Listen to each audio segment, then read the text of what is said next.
Good day to you, Jason here, Birchfield Family Farm, just west of Oxford, Ohio, here running grass-fed Red Devon cattle, St Croix sheep and chickens in a rotational grass-fed grazing system. I have a good word for you today. This comes from Psalm 65. Praise awaits you, O God, in Zion. To you our vows will be fulfilled. O you who hear prayer, to you all men will come. When we were overwhelmed by sins, you forgave our transgressions. Blessed are those you choose and bring near to live in your courts. We are filled with the good things of your house, of your holy temple. The sandhill cranes are migrating. I'm not sure if you can hear them in the background. It is that time of year when they fly overhead, do their dance. Pretty neat to observe. We have had a chilly one here the past week. It has been unseasonably cold, dipped down. It was a -2 the other morning with the wind chill, and so the bottom just kind of fell out, which is, that's typical for Ohio in December. You never know what you're going to get. And we've been dealing with that here, and that's greatly affected livestock. I want to talk through that today, specifically getting into our winter feeding program here. And I want to talk about hay. I want to talk about protein, energy, and kind of how we maintain a balance there as we move through winter. So kind of a difficult time on the farm right now, simply because we still have our 3 different breeding groups of sheep. Then we also have our smaller rams that are in another group.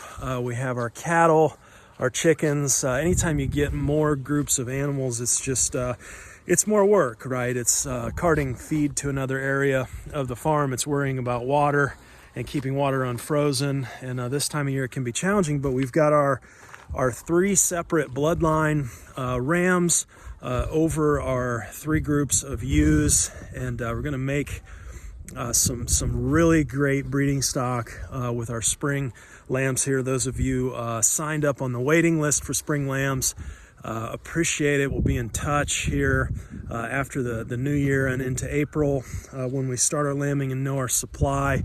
Appreciate all of you that have reached out. I wish we could make 4, 5, 6 times as many lambs as what we've got coming, but certainly some constraints there.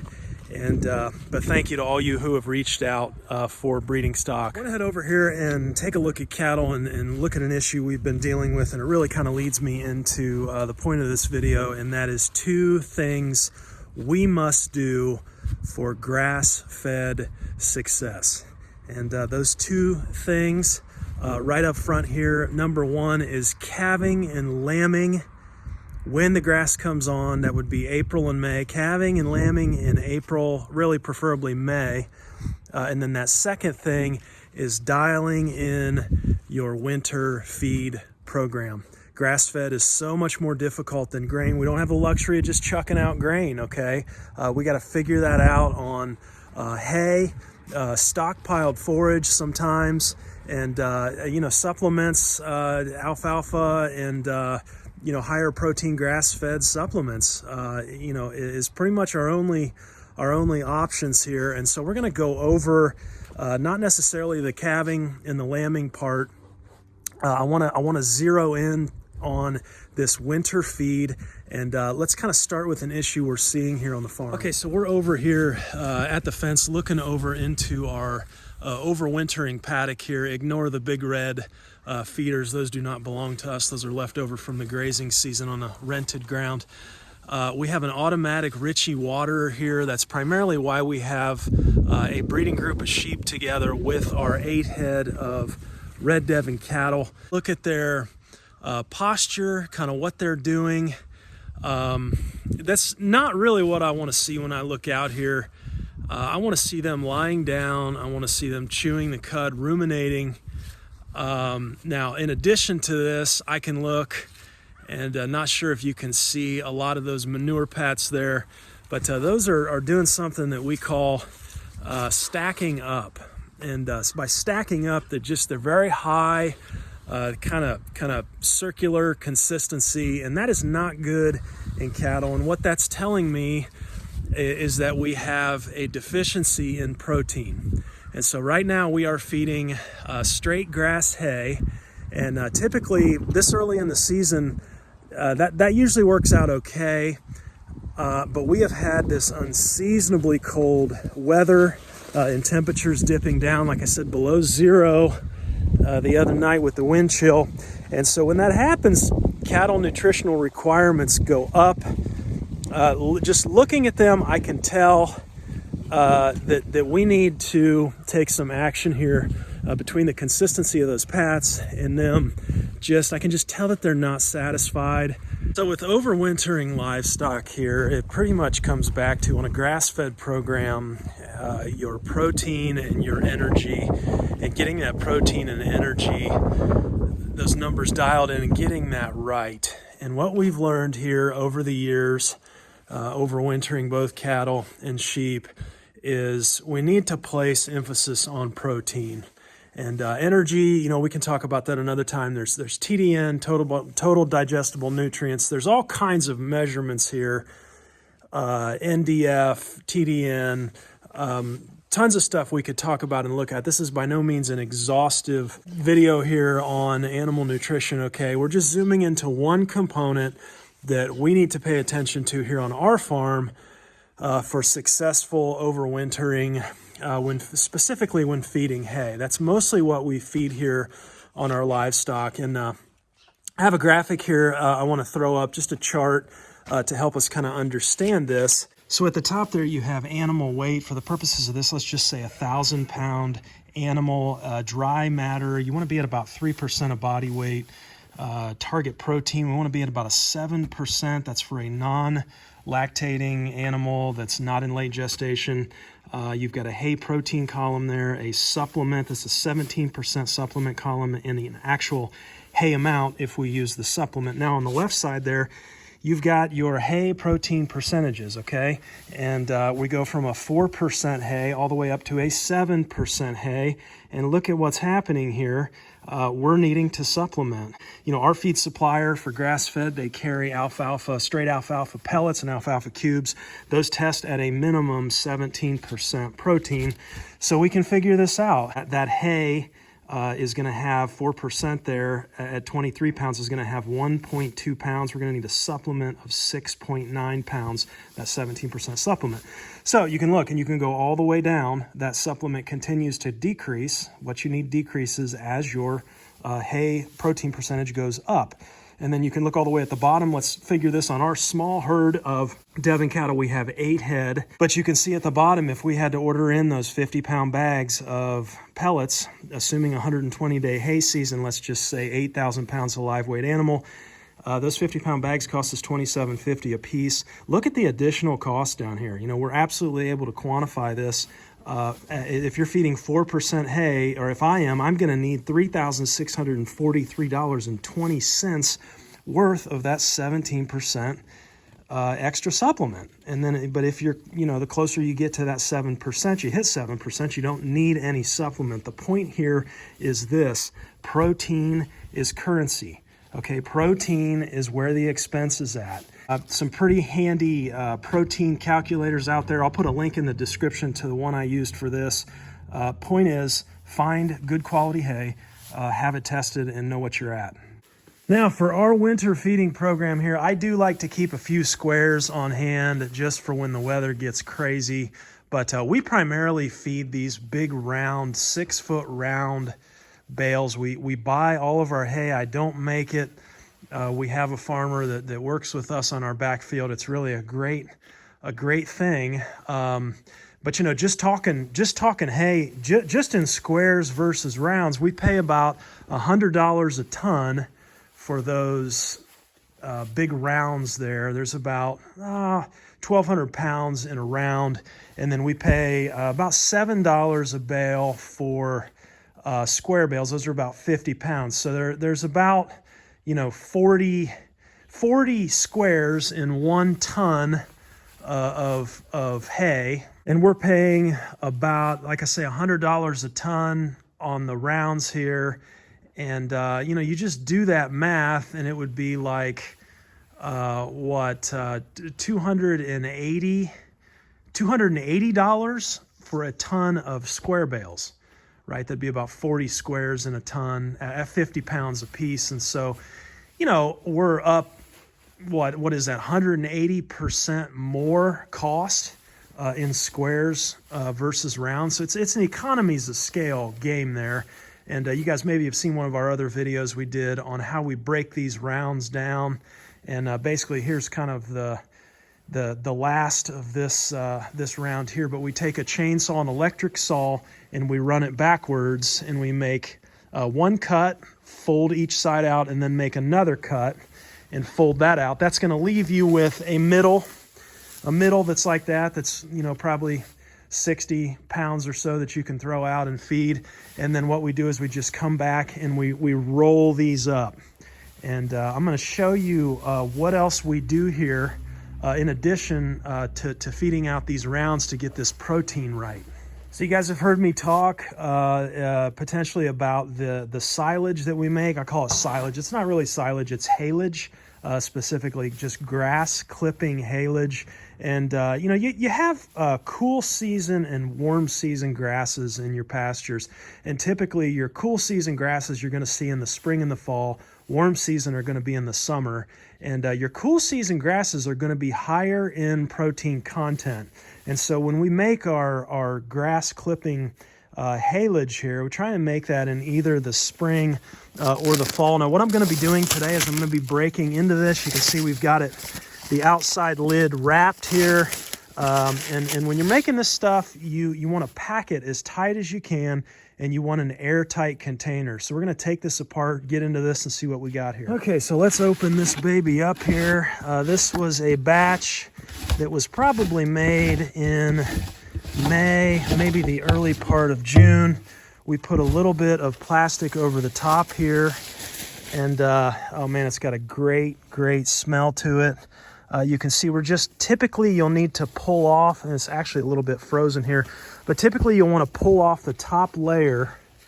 You don't want any kind of mold or crud. You get into that listeria and just some bad stuff there. When you're making this too, you don't want to be sucking up dirt in your mower.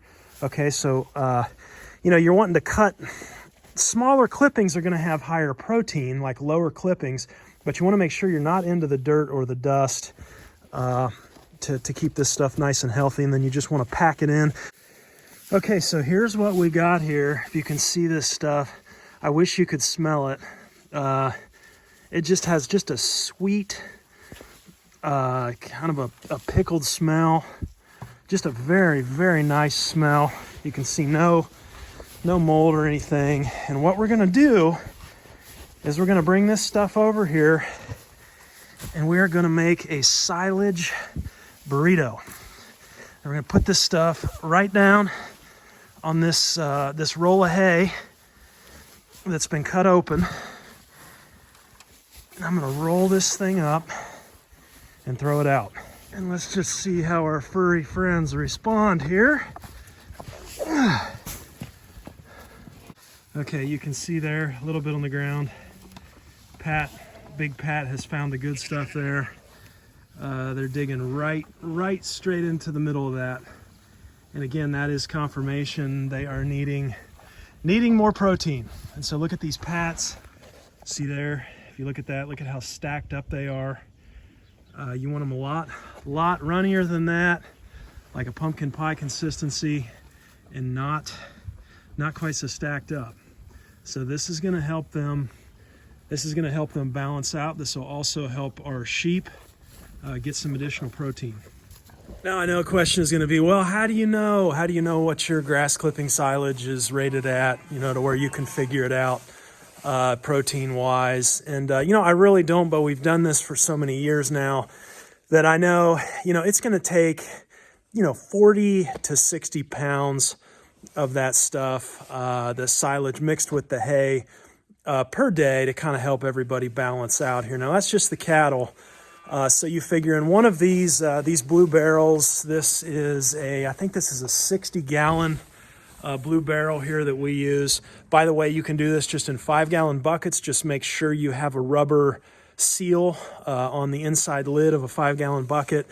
Don't have to do it in something this big. The other disadvantage to this is when it freezes really hard and stays frozen for a while, that can be really hard to get out of there because it just, there's so much moisture, it turns into a big ice cube.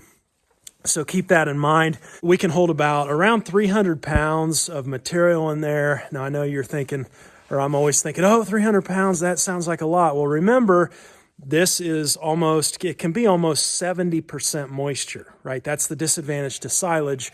1 pound of silage is not going to be equal to 1 pound of hay in terms of dry matter. And so you have to kind of calculate and figure that in as well.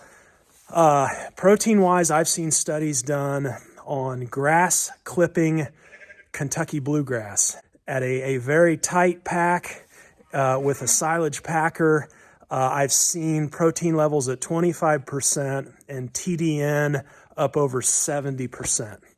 So those are pretty good numbers for winter silage. The farmer that works with us, I know that makes these big round bales, he's not as concerned about protein because he also makes a triticale silage, and he mixes that triticale in with the hay to make a balanced ration. And so I know, 40 to 60 pounds, if we've got 300 pounds in a blue container, I'm going to need 16 to 18 of those, maybe one of those blue barrels per week. And at a 120-day hay season, 16 to 18 of those blue barrels. It's really not... it's not that hard to make. I stomp it down, I stand on it, and we pack it in. And the key to really good, high quality, high protein grass clipping silage is you have to pack it. Okay, you don't want any oxygen in there. We've used molasses in the past as well to help with the ferment. This batch that I'm feeding out now, this does not have any molasses or anything on it, and it's a very high quality cattle are over there fighting for it. So I'm going to put some more of this stuff out and get them settled down. But this definitely gives you something to think about and just a starting place with getting that protein right through the winter. It's critical. And this gets me into, really I see a lot of producers putting out content now, and they're grass fed. And it's, hey, we're grazing 365 days a year doing stockpile forage. And I think that's great. Now, that's awesome. We've talked before, harvested forage is on average 4 times the cost of grazed forage. That's true through the winter. Why not keep them grazing through the winter? Well, I think one of the main concerns there is I have a hard time believing that on stockpiled season-long fescue that you're going to have enough protein there to meet requirements all winter long. I don't know. We haven't tried that, and I want to move in that direction. I think we're going to have to sow something. I know daikon radish, purple top turnip, you sow those, and the tops of those, you're going to get into that 25 to 30% protein. So having the mix right to where you're not stacking it. What happens if we let this go? If we let them... Well, just feed the hay and don't supplement protein and let the pats stack up. Big deal. Well, they're not gonna die, but they're gonna lose condition. Okay, and when they lose body condition, what happens is you won't breed back. Okay, your cows they're not gonna breed back. And so if you want to be productive and profitable in cow-calf, grass-fed, you have to be dropping a calf every calendar year. Okay, that's just the way it is. And so... my problem with a lot of the folks showing stockpile grazing and, we're doing this 365 days a year and our stock density is up over 1 million pounds. And I mean, that's neat. That's cool. But nobody ever wants to talk about, well, what's your breed back look like, right? How many of those cows that you're doing that with through the winter are actually breeding back and giving you a calf every single year? Don't hear a lot of that talk. So I've got a tub of this straight here. Let's go ahead and dump this out and just see how they like it. Okay, and you can see here, it's just a mob fest. And that right there is why I do not prefer to run sheep and cattle in the same paddock over the winter. See what just happened?